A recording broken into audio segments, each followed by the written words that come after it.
Hi there, this is Marielle Concepcion, your host of the My DPC Story podcast. Have you or someone you care about ever been burned by the U.S. healthcare system? If so, you are listening to the right video, because if you are listening, chances are the answer is yes. But the U.S. spends so much on healthcare. Why are so many Americans affected personally and especially financially by the healthcare system? Shouldn't that mean we have better healthcare access and treatment options? Shouldn't it be easy for us to be able to see our doctor when we need to instead of turning to the ER or urgent care? Historically, it's been seemingly impossible to answer these questions. But now that is changing through the direct primary care movement. This video that you have tuned into will bring you into the world of direct primary care and show you how physicians all over the country are changing the way they practice so patients from all backgrounds get the high quality care they need and deserve, which makes for both happy patients and physicians. Learn even more by subscribing to the My DPC Story YouTube channel. Find us on all major podcast platforms. Find us on socials at My DPC Story and at mydpcstory.com. There you can find resources including how to find a DPC doctor near you, conferences about DPC, DPC startup guides and advice, a store with DPC swag, and even a mapper showing where podcast guests are practicing. Thanks for tuning in to hear about this powerful movement. Now, on to the episode.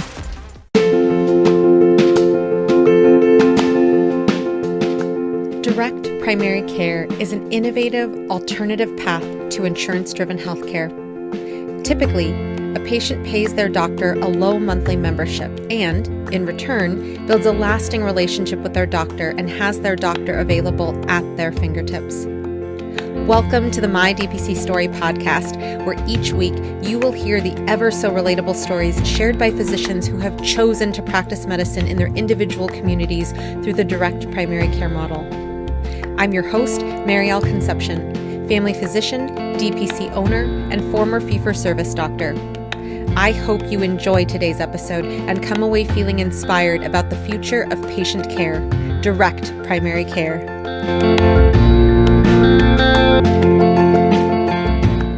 Direct primary care is the freedom to practice medicine in line with your values. I'm Dr. Delicia Haynes of Family First Health Center, and this is My DPC Story.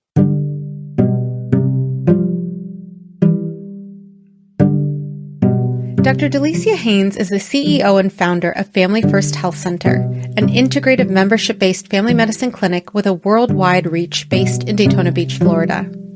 Through the direct primary care model, she empowers her patients to look and feel their best from the inside out with a lifestyle medicine approach.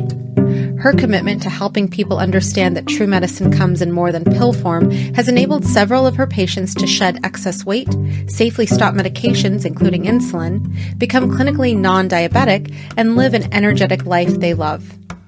She enjoys serving a diverse patient base, including Olympic athletes, CEOs, best-selling authors, weekend warriors, top employees, teens, and domestic engineers.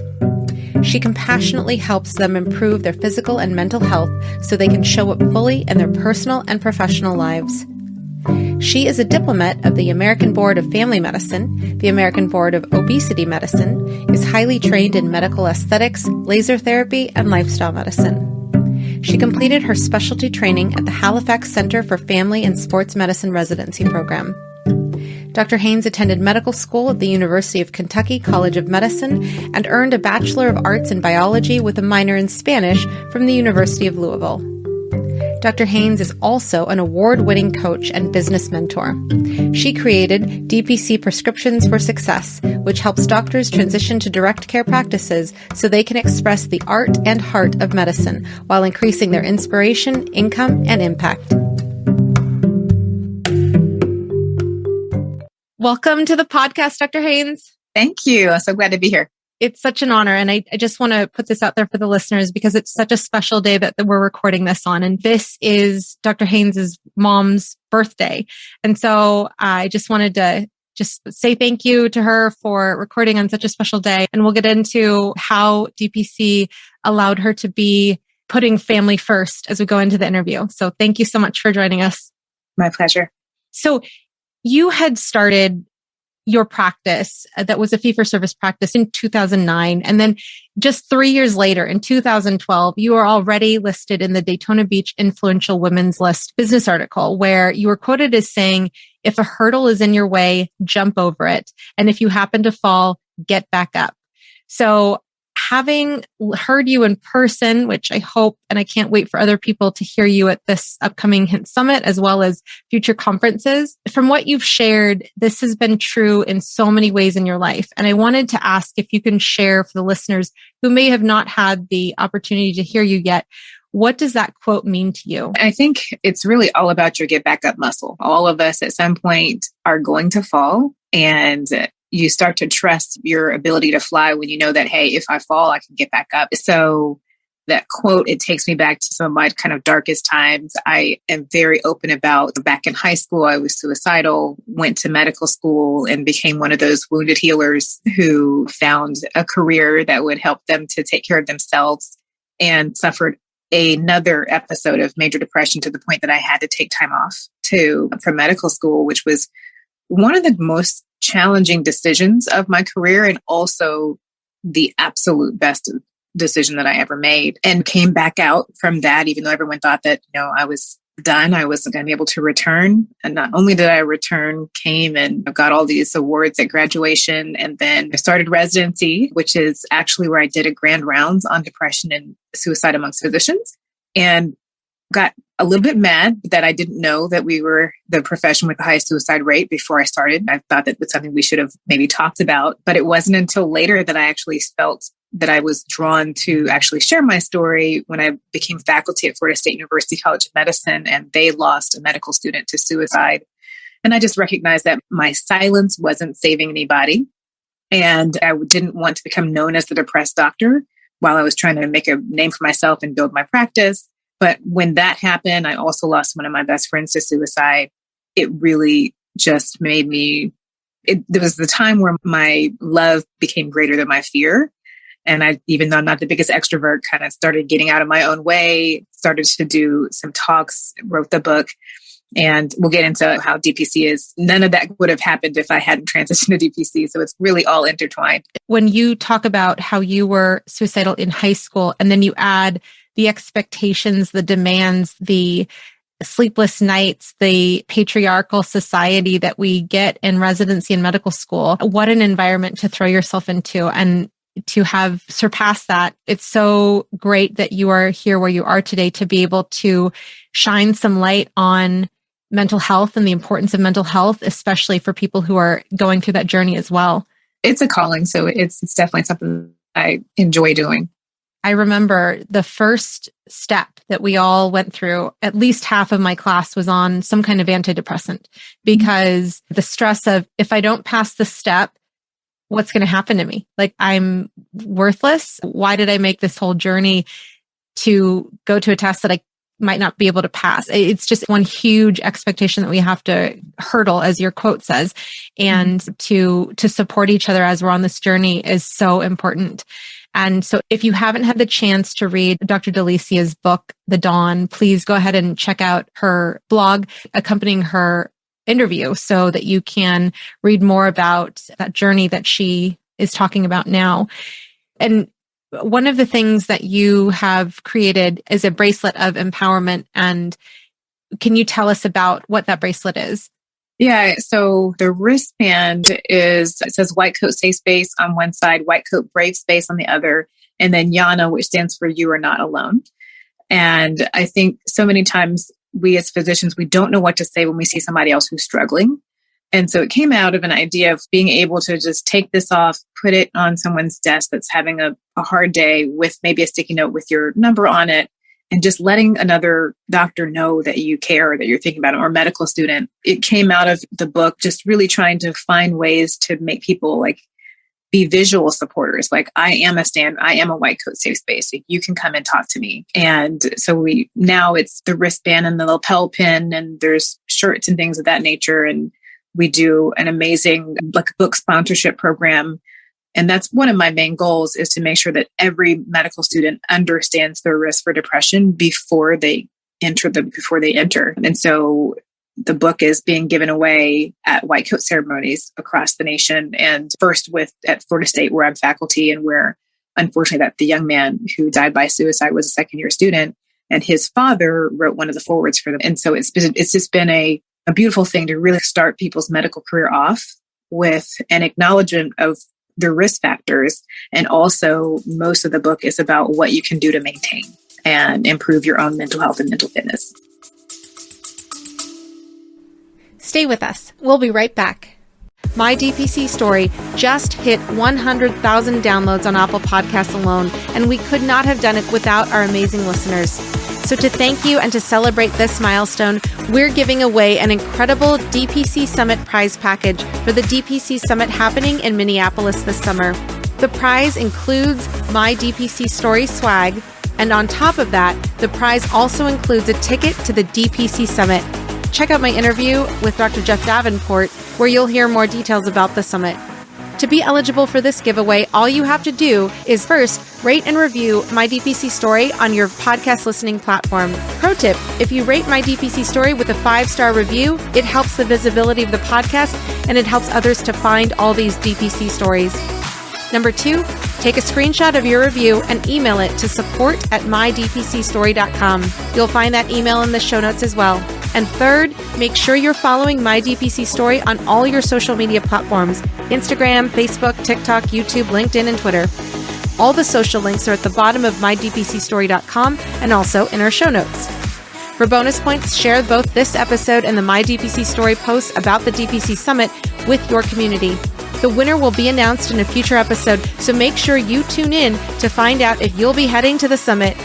If you've already purchased your ticket and you're the winner, My DPC Story will send you a check for the price of your ticket. Thank you for listening to My DPC Story, and best of luck. With you sharing about your journey, I want to touch on the fact that your dad was an Olympian. This recent Olympics, the example of Simone Biles, it shows us that in everyday culture, talking about depression is not always something that is welcomed. And so it's a good thing to think about as a DPC physician that you have the time, I'm sure, now to talk to your patients over weeks and months and years rather than the quick 15-minute visit that you might have had in fee-for-service. Oh, absolutely. And I think in both the time that you have for your patients, because nobody comes in or very few people come in knowing that they're depressed. They come in and they've got the fatigue and they're not sleeping and all those things. And if it's a 7-minute appointment, which unfortunately is still like the national average, you just don't really get to dial in what's really going on underneath that. And so the beauty of DPC is that you really get to have that relationship-based medicine. And when I'm with my patients, the same way that I'll give them a blood glucose log or I'll give them something to check their blood pressure, I'll hand out a Bex depression inventory. And I just keep saying, if you're not measuring it, you can't manage it. We have time to measure it. And then on the physician side, because I became a DPC doc, that's when I actually had time to write the book. The knowledge was in for years. I had done the grand rounds, and how many of us as physicians have done so many grand rounds, and we have so many passion projects that we just don't have time to even give life to. And when I transitioned to direct primary care, I love practicing medicine in the way that I actually went to medical school to do it, but it also opened up that extra time to work with other physicians who wanted to do their own DPCs and then also really follow my passion about mental health, particularly amongst physicians and health professionals. As you talk about this journey in DPC and how you've had time to do passion projects and spend time championing mental health for physicians and your community, I want to go back because before you even opened your DPC, you had your own fee-for-service clinic. So I want to ask, when you graduated residency, what was going on in your mind and in your heart that led you to open a fee-for-service clinic on your own by yourself? With the same passion that later led me to DPC, I didn't know about DPC in 2009 when I graduated from residency. All of my mentors were fee-for-service docs or they were employees. And so I started my own practice. I had a very strong passion for or ideal of how I wanted to practice medicine based off of some really negative experiences that I'd had as a patient and just really wanting to create one, to be the doctor that I wish I had, and then also create the environment that I would have liked to get care in. So because of that, I knew I couldn't just go into join someone else and say, can we change everything? And I'm also a interior designer. So like down to the paint on the walls, I had a vision. So I didn't know what I was getting myself into. And by the time I figured it out, it was too late. But I'm really glad that I did. The clinic I built from literally a sand floor, did the entire build out, designed every wall, there are certain things I designed really well. And then there was other things like storage that I completely missed the boat on. But it's just really nice to be able to design it from what I hoped it would be. And then as my practice grew and I realized that I started my own clinic so that I could practice medicine in line with my values. But because I was taking insurance, more and more of the decisions that should have been between me and my patient had to go through the insurance company. And my ability to negotiate, my ability to do a lot of things were really hindered. The paperwork was ridiculous. And I had to hire more staff to do more of the paperwork side than the clinical side. And I just want to ask, because for people who, whether they're contemplating DPC or a fee-for-service practice, if they're thinking of jumping right out of residency, financially, how did you handle that situation? Yeah, absolutely. So I did urgent care, and I wouldn't recommend. So what I did, I worked my practice 4 days a week and urgent care 3 days a week, which obviously doesn't leave time for anything else. But I was coming right straight from residency. So I was just glad that I got to sleep in my own bed every night. So my standards were pretty low as far as lifestyle back then, not so much now. But I worked urgent care. I worked with hospice, just different ways to bring in income until my practice was able to be self-sustaining. So definitely when I asked some of my friends who had started their own practice, they all had spouses who were contributing, and I totally didn't bring that into the equation. I was asking them and I was like, how did you pay your mortgage? And they're like, oh, and I was like, oh, dang, didn't think about that. But it's doable, whether you are in a relationship or you're doing it like myself, doing it single, it's definitely doable. And if you know that it's what you're meant to do, it's really more just finding out like how you can make it happen. Yeah, definitely. Now, I want to touch on this idea of martyrdom, because you've mentioned this in a previous interview, but you talk about when your fee-for-service practice was self-sustaining, that you didn't have time for vacation, that you didn't have, time to take care of yourself. So I wanted to see if you can share with the listeners, like, what was that life like? And what point did you reach where you were like, this is not a sustainable model for me? By day, I was the doctor. And then by night, I needed to be the business owner and make sure that all chasing claims and that sort of thing. I went through several different billing companies and billing individuals, and I knew it wasn't going to get better. Like, I got better with increasing my own efficiency and that sort of thing, but the environment wasn't getting better. What happened in 2014, so I went to the National Direct Primary Care Summit in the summer of 2014, and you can never unlearn anything. So I had no intention of transitioning. I just knew I wanted to see some other options because I knew that what I was doing was not sustainable. I didn't have any time for myself. It wasn't definitely Family First was just the name of the clinic. It wasn't how I was actually living. And that fall of 2014, my biller was poached by the hospital. They were taking over a lot of clinics. That's happening all over the country. They were buying up clinics and they needed billers. So they poached my biller. And the week before that, I got an envelope in the mail from the area's largest insurance company with a 40% cut to what the reimbursement rate was going to be. And it was really those two things happening in a fairly short period of time. And I was sitting at my clinic. It was like 10 o'clock at night. I was so hungry. All I had was ramen, and I had not had ramen since like undergrad. And I was like, how am I back here? This is not what we did all this work for. And that's when at the time I was battling depression at the time too. But even through that, I knew that what I was doing wasn't going to work. And that's when I started my transition. And having been an entrepreneur already, and having, even though it was not sustainable for you, having a sustainable practice financially, when you went to that conference and heard what you can't unhear and learned what you can't unlearn, What was that transition like to DPC? And I talk about this a lot when I'm on this stage, is that if you're suffering from depression, switching to DPC is not an antidote to that. Now, if it's burnout, where it's mostly work related, then obviously switching how you're working can really treat that. I recommend that if you are battling depression, that you actually get that treated. That is not what I did. I transitioned even though I was depressed, and I felt like I had to because of just kind of income pressures. And so I didn't have the fervor that most DPC doctors have when they're super excited, they're ready to go. I was still like beat down. And it wasn't until I actually, took the time to, have my depression treated. I had to, went to some retreats just to fuel my own soul.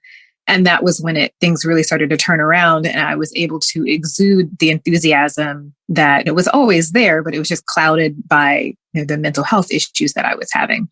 So it can be done even if you are like in the throes of depression. But I think that you always want to put yourself in the best position, and then also you're just a more magnetic person when you're excited about it. And that's not the space that I was in. But I went ahead and, jumped anyway. And having been through that transition, and now it's 2021, do you check in with yourself to make sure that you are emotionally and mentally where you want to be? I do. I have. So I talk about the Beck's Depression Inventory a lot because I take it every single Sunday. It's literally my like come to Jesus moment just to see where I am.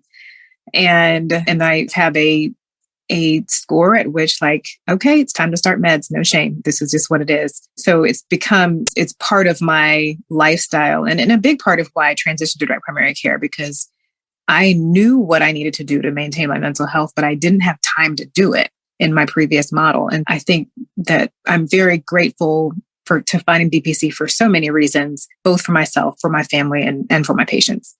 And when you talk about your family, I want to ask here, after you had transitioned over to DPC, that was when your mom took ill with cancer. So can you share about, when you talk about this time that DPC allowed you, what was that journey like through your mom's illness, and how did DPC enable you to be with her?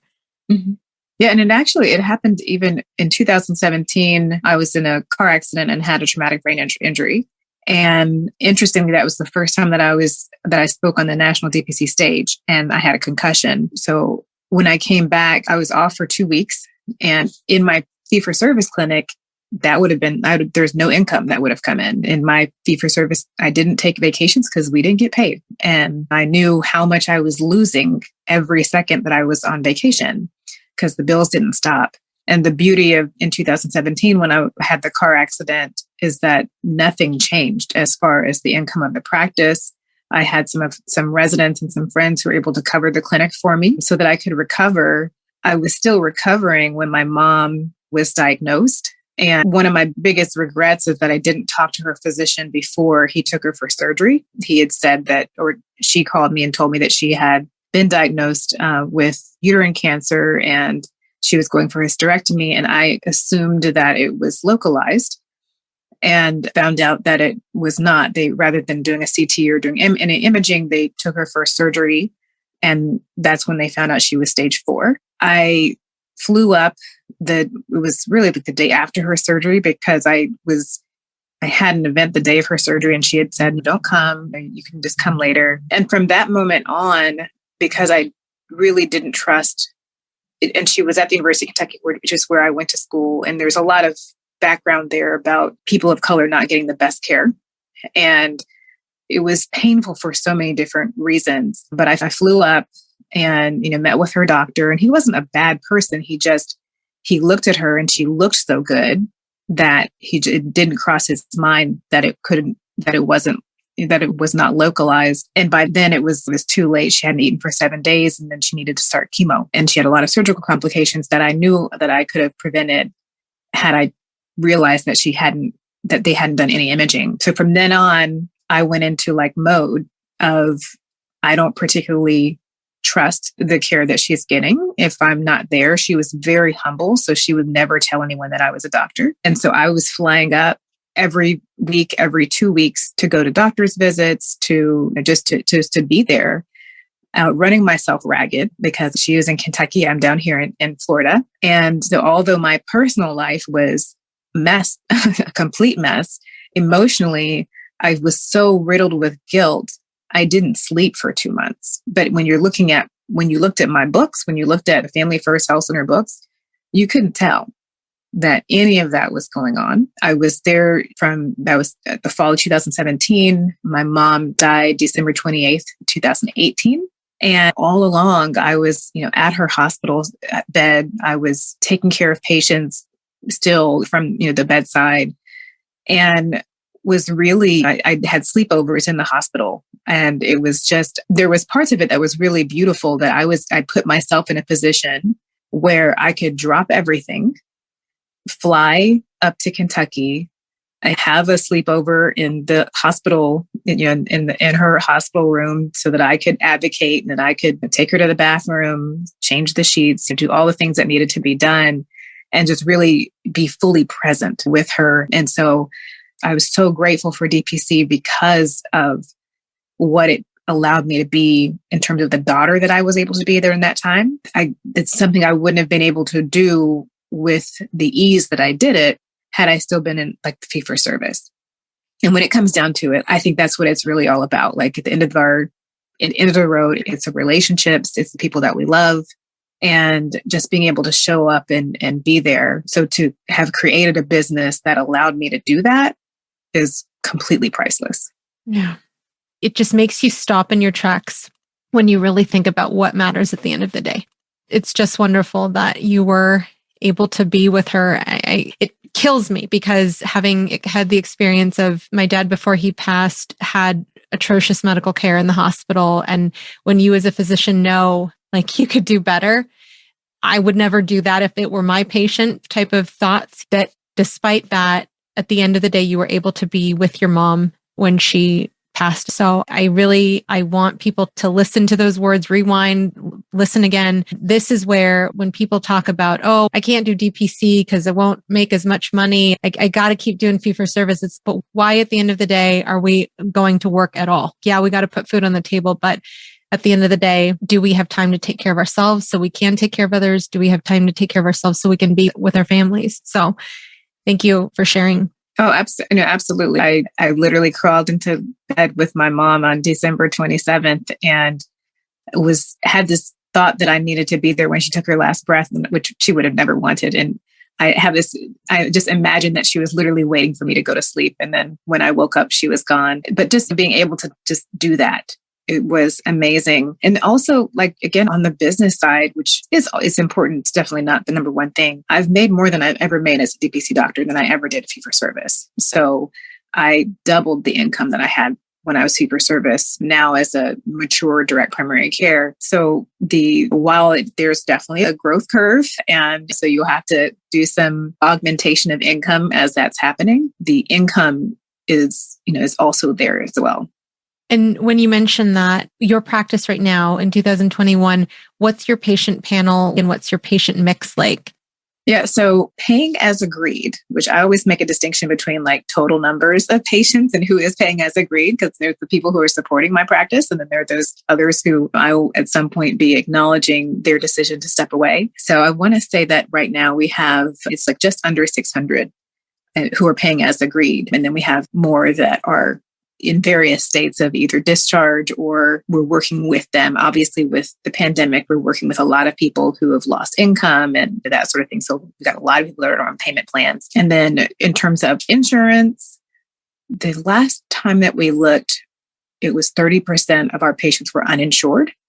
When I first started, that number was 40%. So it's definitely more women. When I look at my individual mix, when I look at the businesses that I take care of, it's mostly men. It's an interesting kind of transition there. And most of my patients are in their 50s, 60s.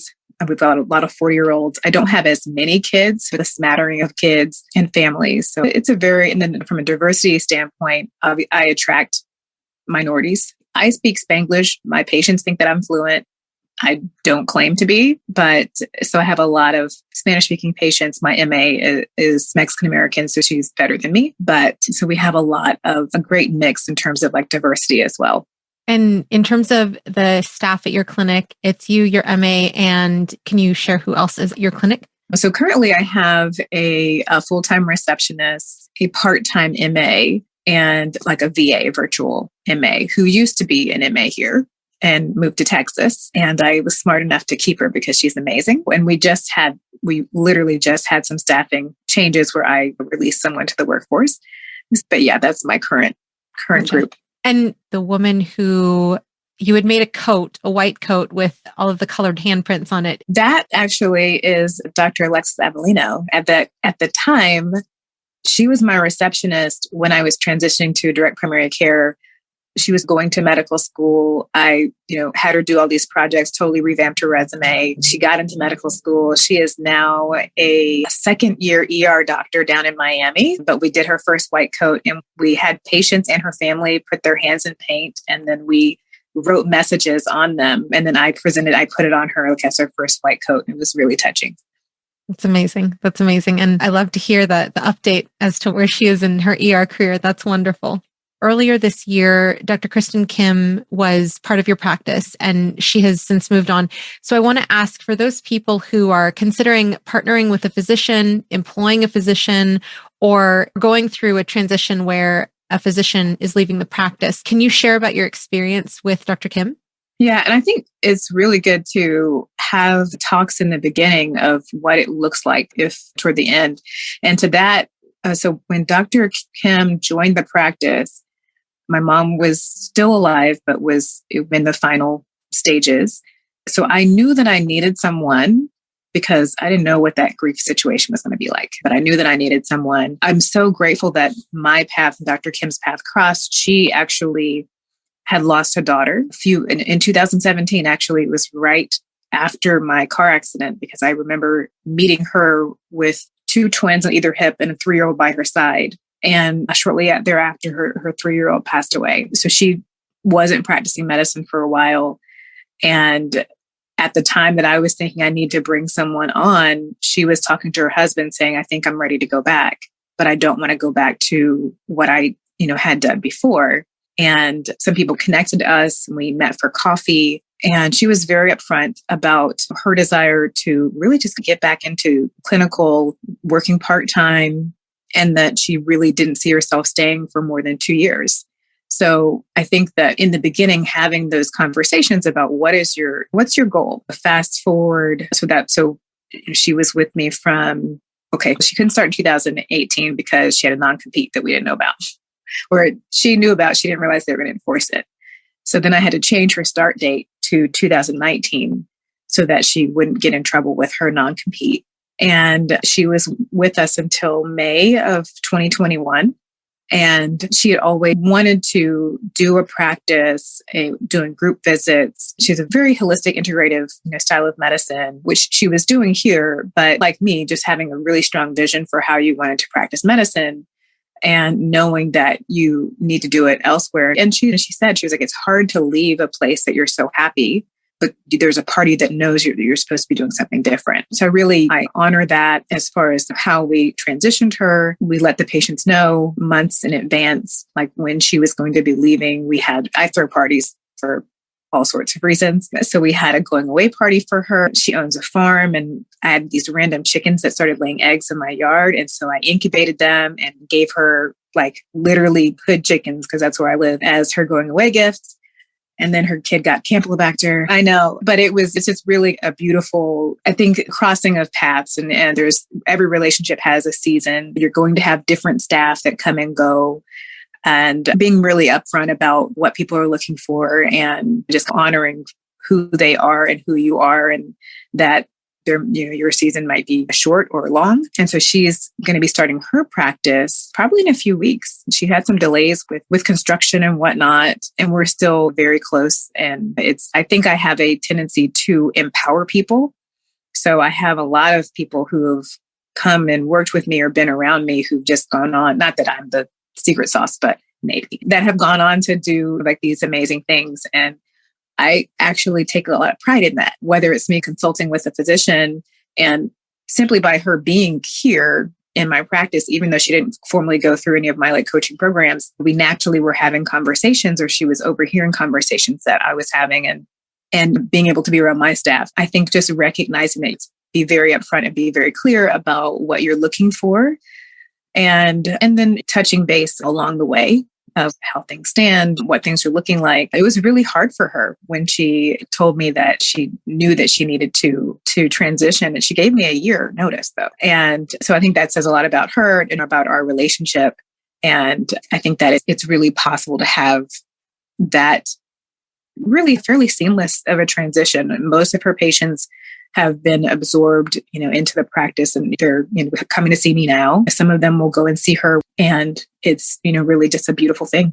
Awesome. And when you talk about empowerment and the seasons, I want to ask two big questions. One about coaching and what got you into coaching, but also about how you think about the seasons of a DPC physician in particular as they're transitioning from the early days to 2-3 years out to somebody like yourself, where you're definitely seasoned years beyond that. I know I'm totally stacking questions there. So let's start with what led you to even delve into coaching and develop the coaching strategies that you have today. So people kept asking me, is the short answer.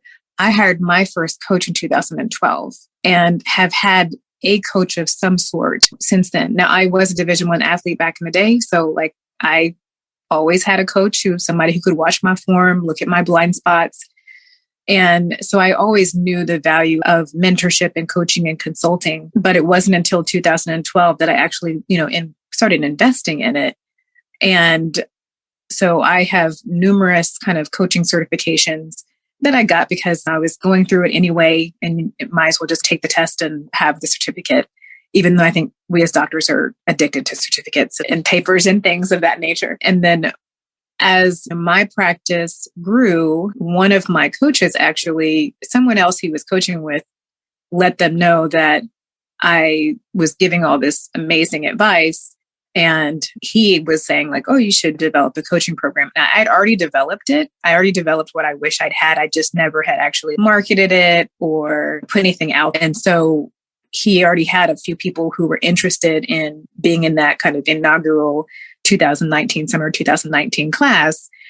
And it started off as a 6-week course, and then it became 9 weeks because toward the end, it was what was missing? What else would you like to know? And it's really nice to be able to just step by step walk people through, that process. You mentioned the seasons. And so the course is Direct Primary Care Prescription for Success. And it's really that first part is start with, why are you doing this? What do you want? Not what do you want your life to look like? Not just your direct primary care. And then everything else is a reverse engineering process so that you don't do what I did with my initial practice, my fee-for-service practice, which I built a practice that was great for my patients and terrible for me. And I built this prison, going back to the whole martyrdom thing. And we're so good at that. And especially in family medicine and primary care, we obviously didn't enter this because we wanted the highest paying specialty. We do have a tendency toward the martyrdom. So it's really important to help people. And especially when I'm talking to people about their pricing is, okay, so do you want to take a vacation? Because we need to add that in there. Are you living where you want to live or where you're settling to live? Because we need to add that in there. One of the courses that I'm teaching now, which is Direct Primary Care Prescription Optimization, which is for established DPC docs, a lot of that, everybody's getting their pricing changed or recommendations because we're like, oh, I can get by with this. And it's okay, you're going to work hard regardless. So let's not just get by. And then in particular for my physicians they have spouses, they're like, okay, our total household income is X. And so I just need to contribute Y. And I think because I come from this, obviously not having that extra income, and my belief system is your practice should be able to support everything. When we're talking about, pricing, when we're talking about packaging, there's ways that you can still take care of the people that you want to take care of and still make the profit that you desire to make. So making those. So there's a lot of different seasons in DPC, and I've been through a lot of them and seen a lot of them. And so that's what is nice to be able to talk to people about and talk to them about it as their situation, not just this random, you don't know anything about somebody and you're giving them random advice, but really, okay, the specific to your desire, your health, your household, your goals. These are things that you may want to consider. So I've always been a mentor. I've always had a mentor. I was a consultant before I ever went into medicine. And so it's so many things, you end up bringing pieces of what you did before into what you're currently doing. You had mentioned investment in your future, investment in your dreams and your goals. What do you say when people are asking, what does investment mean? I would love to hear from a coach, from a physician, from a seasoned doctor. What does that mean when you had approached investment in yourself and investment in your first official coach in 2012 in the entrepreneurial physician space?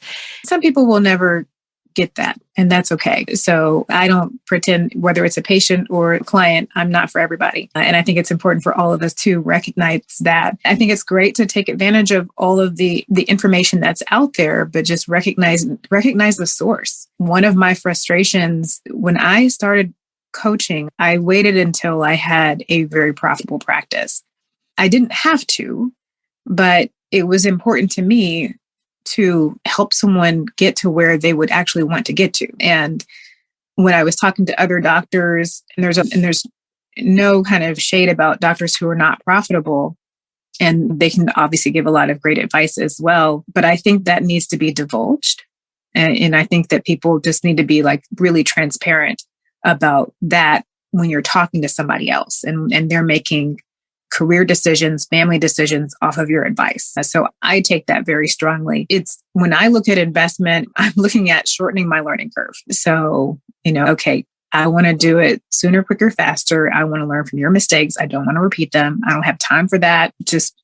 I want to hit the ground running, and I want to build something that I actually want. That's where, if that matters to you, then that's when investment really makes sense. And so for those interested in learning even more about Dr. Haynes' DPC Prescriptions for Success, please check out dpcsuccess.com/schedule. And that's my scheduling page, so that we just, have a conversation to see if this is even a fit. Now, I want to talk about your community and the fact that you're up to 600 patients. And I know you clarified who are the paying members and who are not. But one of the things that I loved is you had shared a story about going around to the local barbershops and teaching about hypertension and how to screen for hypertension. And I just love that you found a niche way of really communicating with your community and really helping them see that you are a physician who really truly cares about preventative health and longevity of a person's life. So can you talk about how that all happened and how you've continued to be a part of your community by throwing things like parties and whatnot? Absolutely. And granted, that was pre-pandemic. Things that some of my community service had to change. We've done a school or a sports physical event every year. And during the pandemic, we just couldn't make that happen the way that we'd happened in the past. With that particular event, the Cutting High Blood Pressure was the name of the project. I had heard about it from another physician who, I think they did a TED Talk, and was like, I could totally do that. And one of my sorority sisters was like, have you seen this? And I was like, I could do that. And I went and bought a bunch of blood pressure cuffs and some rack cards that had what normal values were on one side, and then it had some information about our practice on the other side. And just went around to some of the barbershops and just said, hey, while people are waiting to get their, haircut, they could be checking their blood pressure. Are you okay with me showing you how it works so that you feel more empowered to show them? And it was some barbershops that collected dust. I won't say it was like a slam dunk everywhere. And then there were others that really depended on the barber or the stylist. So there were people who had their own health challenges. One lady who had a stroke before, and people literally will come there just to do that, not even to get their hair done. And so that really took off. And after we had that established, one of the larger hospital systems wanted to support it, and they were able to buy some more cuffs. Now they got wrist cuffs instead of arm cuffs, but we won't go there. But so it was just nice that it was something that I started and developed some wings. That was right before my car accident. And so when my car accident happened, a lot of my community service that required me to leave. I had to back away from some, but it is still ongoing at a few of those sites. And then since the pandemic, I've been doing a lot more mental health. Unfortunately, we had two of my patients who passed away from suicide. And in the direct primary care practice, because the relationships are so much tighter, like it hits really hard. And just wanting to make sure that I was doing more as far as just people knowing signs and symptoms, people knowing how to get help. And luckily, that's something I can do virtually. So I've been doing a lot more kind of virtual community talks and introducing people to things like the Bex Depression Inventory, just so that you have to ask yourself those questions that you don't sit down and ask yourself every day. And that's been really helpful. And when you talk about community talks, do you have patients who are like, hey, my community is really asking about XYZ topic, and then that's how you find out what your community needs are? How do you craft your talks and how do you target who attends them? It's multiple ways. And once you start doing speaking engagements, they're like dust bunnies. You just keep finding them. So with patients, when I'm in their social history section, we're going in because it's direct primary care. So we get to know all of what are your hobbies? What are you involved in? And that's when you really find out people's involvement in the community, what their interests are, what their passions are. And so there have been a couple of people that just by way of that, I've been able to say, oh, I have a straight talk that I give that's amazing and would, love to come and, do that for you guys. And I've done that talk for several businesses. And that was my entry into working with that business. That's one way. And then I've also, gone out to introduce myself to people that I would like to work with. 1 Million Cups, I love. I used to go every single Wednesday. And it was great to be around other entrepreneurs, especially like early stage entrepreneurs when I was in that stage as well. And we all were like marketing for each other. And I just love that kind of that ecosystem. It really goes to when you can clearly identify who you really like to serve, it becomes a lot easier to find out like, where do they hang out? What organizations are they a part of? And then what do they need? What keeps them up at night? And what do I do that can help to, solve, or I can connect them with, because I'm not always the answer, but I can usually connect them with somebody in my network who is. And that's really helped me gain a lot of, and in terms of business patients, is that I connected somebody with someone and they remembered that. And anytime you do something for someone else, usually if they're a good person, they want to find a way to repay you, and that good stuff comes back. Awesome. Now, recently you had posted about that you got Msculpt in your clinic. And so I wanted to ask about what are the fancy pieces of tech or things that you love about your clinic that helps you run on an everyday basis and allows you to practice the way you want to practice? Yeah, introduce aesthetics into my practice back when I was fee for service. Then I was doing more things like Botox, Juvederm. Again, I was an interior designer. I care about how things look and symmetry and all of that. So I wouldn't say don't add it if it's not an interest of yours, but it was really in line with what I like, that health from the inside out approach and beauty from the inside out. And then when it comes to, I'm also board certified in obesity medicine and was always paying a lot of attention to people's body composition and making sure that we were finding ways to actually reduce fat and improve muscle.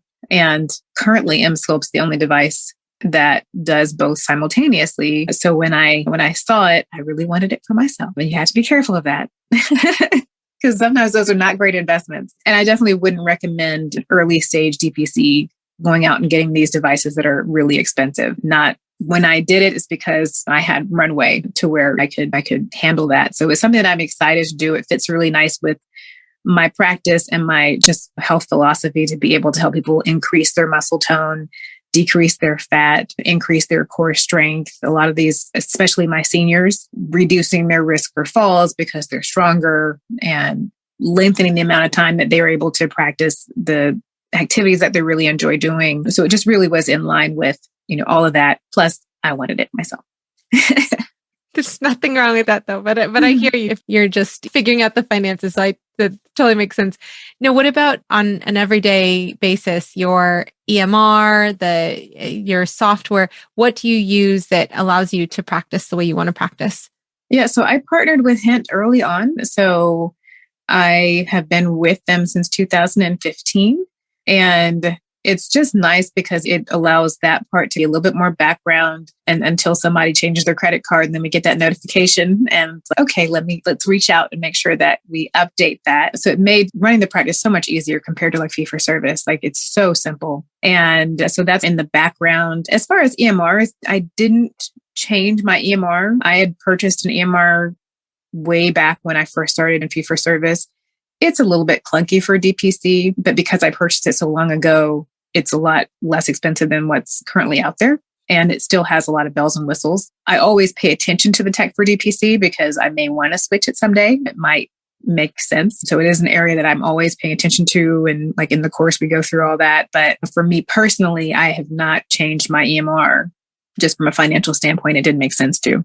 With you having spoken about empowerment and with you being the featured speaker at this upcoming Hint Summit that's going to happen at the end of this week, I want to ask about empowering physicians, especially who are Black and Brown, because physicians who are Black and Brown are definitely a minority when it comes to physicians.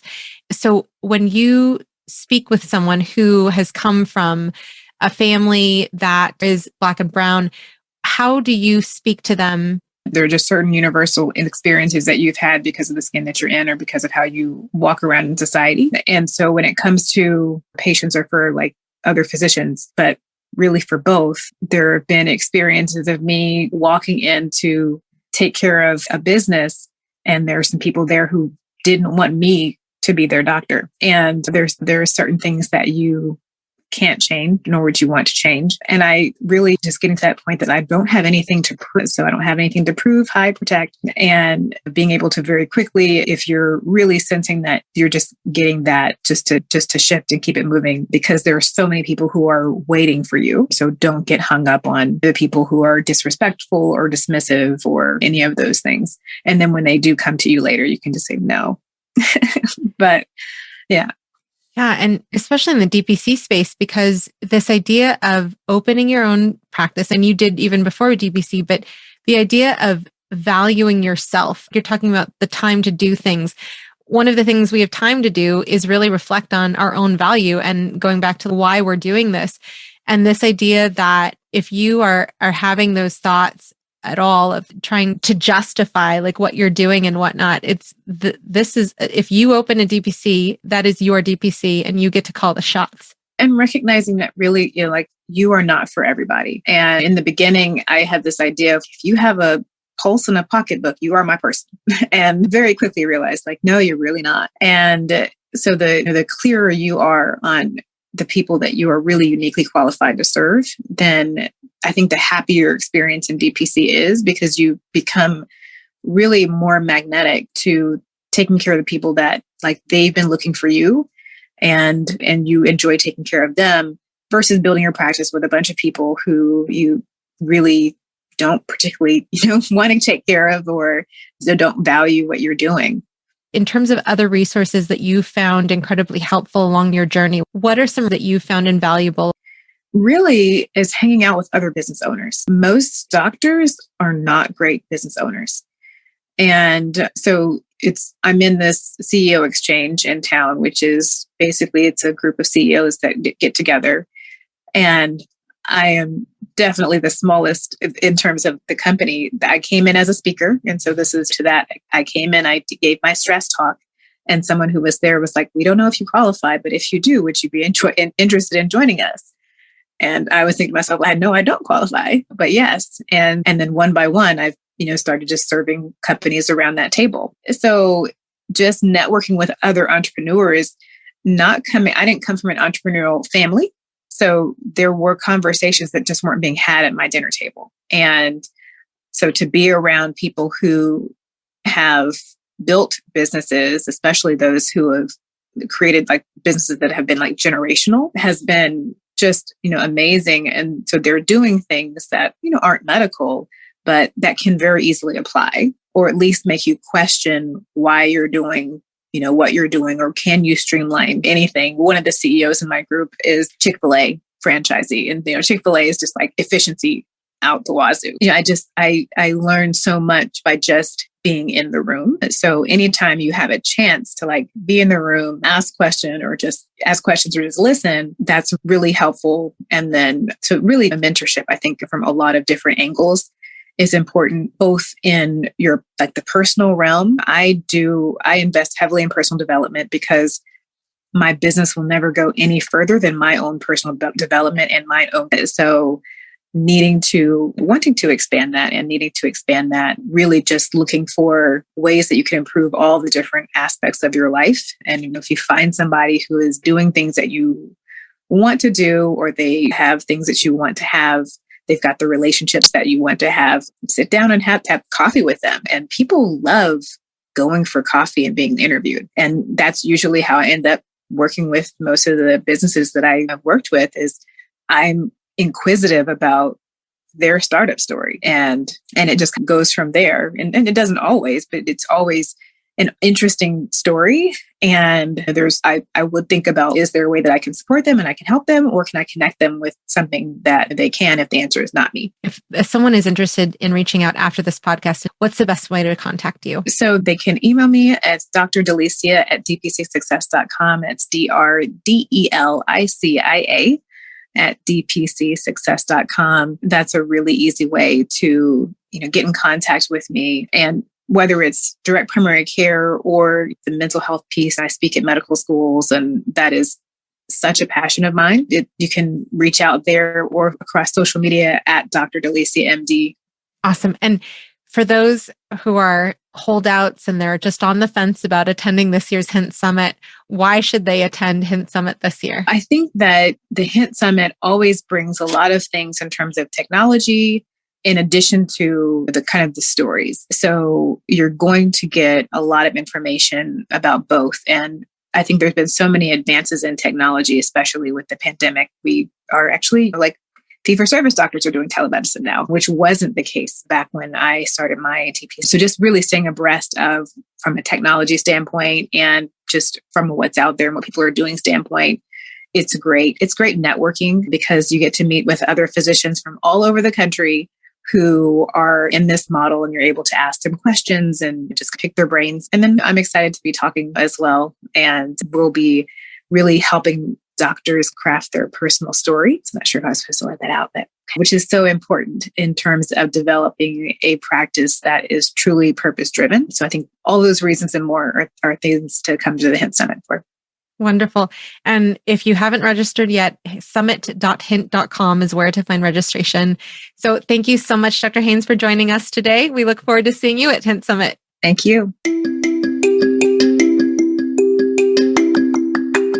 Next week, look forward to hearing from Dr. Brian Blank of Ember Modern Medicine in Greenville, South Carolina. If you like what you heard today, please leave a review and subscribe wherever you listen to your podcasts. Tell your friends too. For more information on this episode and much more, including DPC swag, please visit mydpcstory.com. Also, for the latest in DPC news, check out dpcnews.com. Until next week, this is Marielle Concepcion.